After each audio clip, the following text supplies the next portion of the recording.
Teman, ISG melemah setelah cetak rekor. Yuk simak kekuatan naik dari saham-saham potensial. Nah, di sini teman-teman, saya sih sebenarnya nggak yakin ya saham-saham yang saat ini naik itu kebanyakan akan melanjutkan tren yang kuat naiknya, enggak. Karena saya percaya bahwa kondisi sekarang ini masih dalam kondisi trading kalau menurut saya. Karena ini juga sudah lewat ini ya teman-teman, udah Januari seperti itu. Udah Februari, artinya kalau orang bilang dulu beli saham itu adalah sekitar bulan September, Oktober, nanti Desember naik, Januari naik. Bulan kedua, minggu kedua Januari ini udah siap-siap untuk mulai take profit. Sepertinya itu. Tapi kalau di tahun ini sepertinya memang mundur ya. Kita lihat nih teman-teman, bagaimana saya ngelihat saham itu prospek upside-nya kuat itu di mana gitu. Simak kekuatan naik saham-saham potensial. Kekuatan naik itu bagi saya ya teman-teman kekuatan naik satu saham itu bagi saya bisa dilihat dari beberapa hal teman-teman ya. Yang pertama kalau teman-teman menggunakan moving average ya, maka perhatikan ya jarak MA-nya ya. Yang pertama mesti dilihat dulu saham yang bullish adalah yang garis MA pendeknya itu berada di atas yang MA panjang, lebih panjang, di atas MA yang lebih panjang lagi, dan di atas MA yang lebih panjang. Jadi seperti ini BBNI, ini MA, saya klik dulu, BBNI ini adalah MA3. Oke teman-teman sebentar ya. BBNI yang saya klik ini adalah MA3. Jadi MA3 berada paling atas, kemudian MA5 berada di bawahnya, MA20 berada di bawahnya lagi, dan MA200. Jadi kondisi dari si BBNI ini adalah perfect bullish atau bullish yang sempurna pada area yang saya lingkarin ini teman-teman. Jadi bullish yang sempurna si BBNI itu di sini dan juga di area sini. Yaitu apa Pak? Syaratnya adalah MA yang pendek berada di atas MA yang panjang. Nah, tadi saya sampaikan bagaimana melihat upside suatu saham itu kekuatannya naik kuat adalah dengan melihat jarak antara moving average teman-teman. Moving average itu harus saling berjauhan. Jadi ketika satu saham itu memiliki upside kuat, itu kalau dilihat dari moving average-nya adalah ketika jarak antara MA-nya itu saling menjauh. Jadi teman-teman bisa ngelihat di sini ya. Bisa ngelihat di area sini ini MA-nya saling berjauhan. Ini artinya momentumnya kuat. Ketika moving average-nya berbelit, itu artinya momentumnya nggak kuat ataupun harganya bergerak dalam ring sempit. Jadi di sini kelihatan bahwa di area ini jarak MA-nya jauh-jauh, ini berarti potensi kenaikannya kuat. Kalau ketika sahamnya berpilin moving average-nya seperti di area sini, teman-teman, ini artinya harganya bergerak sempit, jadi ya pergerakannya sempit. Ini yang pertama adalah dari sisi indikator ya, nggak apa-apa saya bahas indikator. Yang kedua adalah dari volume. Setiap kenaikan yang bagus itu harus didorong oleh volume. Harus ada dorongan volume. Jadi kalau teman-teman saat ini sedang punya saham yang bagus, maka cek dulu kekuatan naiknya. Apakah kekuatan naiknya seperti ini ya didorong oleh volume? Karena ada prinsip harga naik, volume naik, maka biasanya lanjut naik. Tapi kalau harga naik, volumenya kecil, biasanya sell on strength. Dan ketika harga turun, volumenya naik, biasanya masih lanjut turun. Dan ketika harganya turun tapi volumenya kecil, biasanya saya berani beli karena biasanya itu pelemahnya terbatas saja. Jadi yang pertama tadi karena indikatornya semakin lebar ya. Yang kedua kenaikan harus ada dorongan volume.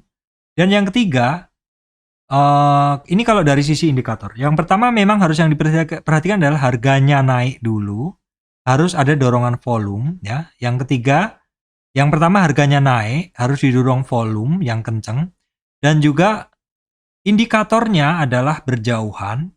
Yang keempat, kalau kita menggunakan momentum, momentumnya gemuk di atas 0 seperti ini. Yang merah ini adalah momentum yang saya pasang. Yang warnanya merah ini artinya apa, Pak? Ini artinya momentumnya di atas 100. Kalau momentumnya di atas 100 berarti upside-nya kuat. Momentum di atas 100 otomatis MACD di atas 100.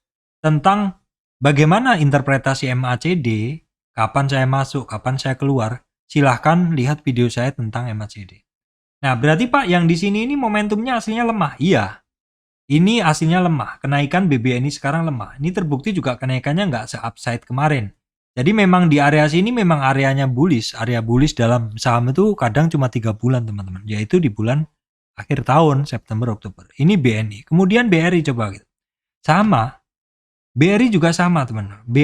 Bank Mandiri. Ini upside-nya terjadi kenceng pada saat bulan-bulan September kemarin. Oktober. Di sini.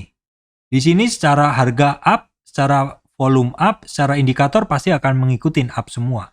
Di sini konsol area, tandanya volumenya flat, indikator flat semuanya. Ya, flat semuanya. Walaupun ini naik, teman-teman, tapi ini juga kenaikannya nggak begitu kenceng. Artinya, ini sebenarnya menjadi warning bagi kita di bulan Februari ini mungkin ya jangan terlalu berharap saham-saham untuk naik tinggi. Nah, sekarang nih, BNI juga sama ya, Bank Mandiri juga sama. Kita lihat bank lain lah. Nah, seperti ini justru sama, ini di bulan Juli. Kalau ini Juli ya, ini beda Juli karena di Oktobernya dia nggak main. Untuk BBKP ini Oktober dia beda cerita, kayaknya ada corporate action berbeda. Nah, BCA teman-teman bisa ngelihat, ini di bulan September Oktober upside-nya oke. Teman-teman di sini upside-nya oke. Tapi volumenya BCA nggak ada yang signifikan teman-teman ya. Nggak ada yang signifikan. Oke, kita lihat yang lain. Contoh saham, kita lihat sekarang saham sawit ya teman-teman. Nah, Astra Glostari. Walaupun saat ini dia naik, tapi secara volume kecil sehingga trigger di momentumnya kecil semua. Jadi ya kenaikan saat ini kayaknya nggak bakal sebesar yang di Oktober karena memang di Oktober ini volumenya memang gila ya. Volume gila, naiknya up, otomatis indikator semuanya ke trigger akan bagus. Seperti itu. Sama semuanya nih, LSIP, SIM juga sama pergerakannya. Nah, di sini kita bisa melihat bahwa SIM walaupun naik, tetapi indikator tidak pernah sentuh 100, tidak pernah merah. Artinya kenaikannya sangat terbatas. SSMS sempat momentumnya kenceng itu hanya di bulan itu dan sedikit. Kalau sekarang MMS, SSMS nggak kenceng ya, karena memang volumenya nggak ada. Indikatornya juga pasti tidak akan ke-trigger. Oke, sekarang Harum. Harum di bulan September oke ya. Upside harga naik, ya, volume naik, indikator semua ngikutin, di sini lanjut naik, indikator volume masih naik, indikator pasti ngikutin seperti itu. Dan setelahnya ini di sini indikatornya walaupun volumenya naik turun, ya, tapi harganya juga nggak kemana-mana. Artinya kayak semacam sideways aja gitu loh. Jadi ketika di support dibeli dengan banyak volume, ketika di resist dijual juga. Jadi impas seperti itu. Jadi memang mode Harum adalah mode tradingan dan Harum udah tinggi seperti itu. Nah, ini sekarang Adaro. Adaro upside oke di bulan September ya. Harga naik, volume naik. Indikator semuanya oke. Terus kemudian dia turun. Indikator kecil. Indikatornya momentum melemah. MACD juga mengikuti. Nah, kemudian upside naik lagi, ada dorongan volume, upside naik seperti ini. Jadi, sekali lagi potensi kenaikan itu pasti didorong oleh, potensi kenaikan itu dilihat dari dua dulu teman-teman. Harganya naik nggak? Naik. Kemudian volumenya dorongannya kenceng nggak? Oh kenceng. Ya otomatis kalau harganya naik, volumenya kenceng, itu akan men-trigger indikator untuk bagus. Jadi jangan dibalik ya, jangan ke indikator dulu, jangan, tapi harus harga dulu ke volume dulu. Kira-kira seperti itu teman-teman kalau mau ngelihat upside pergerakan suatu saham. Nah, contoh kita sekarang lihat Arto. Arto ini gimana? Arto ini perulangannya cukup oke sebenarnya ya.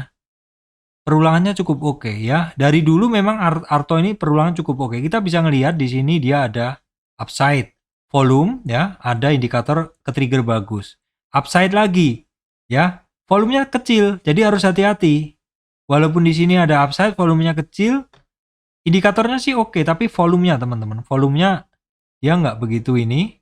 Nah, baru dari sini volumenya oke, harga up ya, indikator oke. Seperti itu.